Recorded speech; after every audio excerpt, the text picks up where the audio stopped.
Ya pemirsa, inilah berita terhangat dan juga terpopuler dari situs cnbcindonesia.com. Kita ke informasi yang pertama, di mana ekonomi RI tumbuh 5,4% di kuartal 3 2025. Badan Pusat Statistik mengumumkan pertumbuhan ekonomi Indonesia pada kuartal 3 2025 mencapai 5,4% secara tahunan.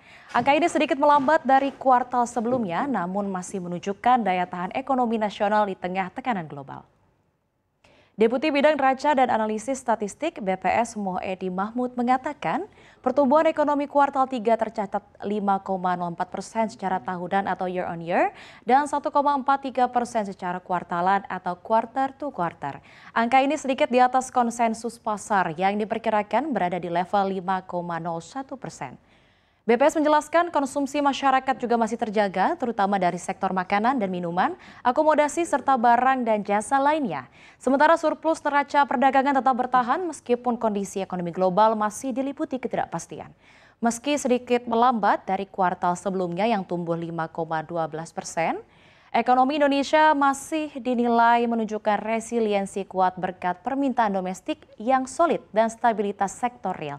Sejumlah ekonom berharap pertumbuhan dapat terus terjaga hingga akhir tahun, didukung juga oleh belanja pemerintah dan investasi swasta yang sudah mulai pulih.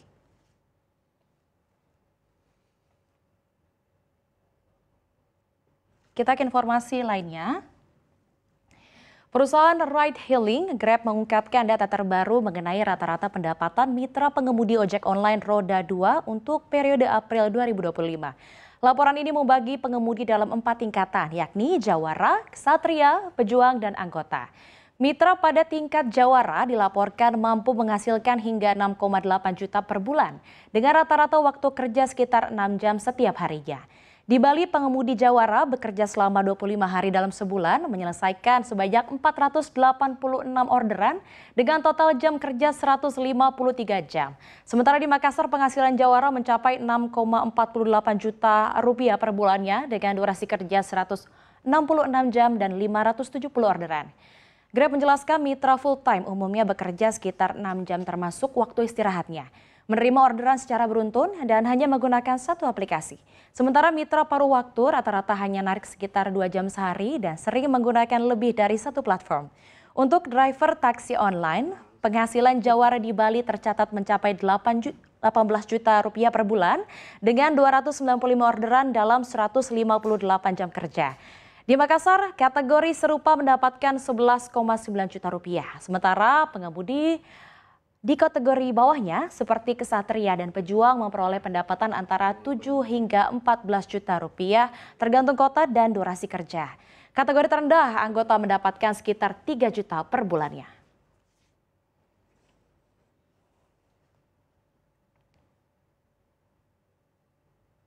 Ya, kita ke informasi lain ya pemirsa.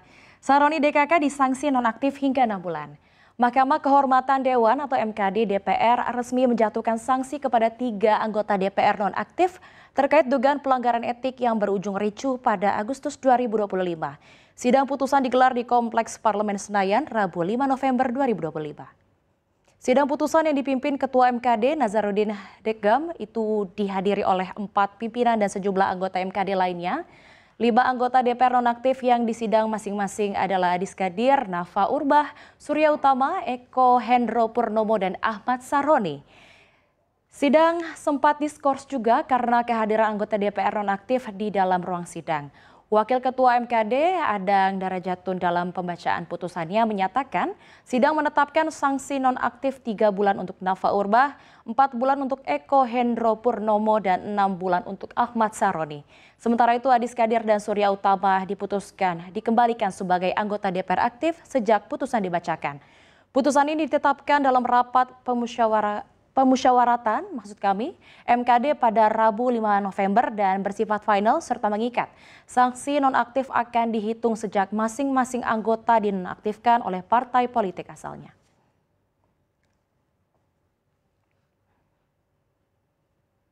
Kita ke informasi hot news yang terakhir. New York menorehkan sejarah baru. Zohran Mamdani, yakni politisi progresif dari Partai Demokrat berusia 34 tahun, resmi terpilih sebagai wali kota muslim pertama sekaligus termuda dalam sejarah kota terbesar Amerika. Ia menang telak atas mantan Gubernur Andrew Cuomo yang maju sebagai kandidat independen. Lahir di Kampala, Uganda, dari pasangan akademisi Mahmud Mamdani dan sutradara Mira Nair, Zohran pindah ke New York saat berusia 7 tahun. Sebelum akhirnya terjun ke politik, ia juga aktif membantu warga miskin yang terancam penggusuran. Pada tahun 2020, Mamdani terpilih sebagai anggota parlemen negara bagian untuk distrik Astoria, Queens. Dan sejak itu, dikenal sebagai politisi vokal dan progresif. Ia juga dikenal dengan sikap tegasnya terhadap perang Israel di Gaza.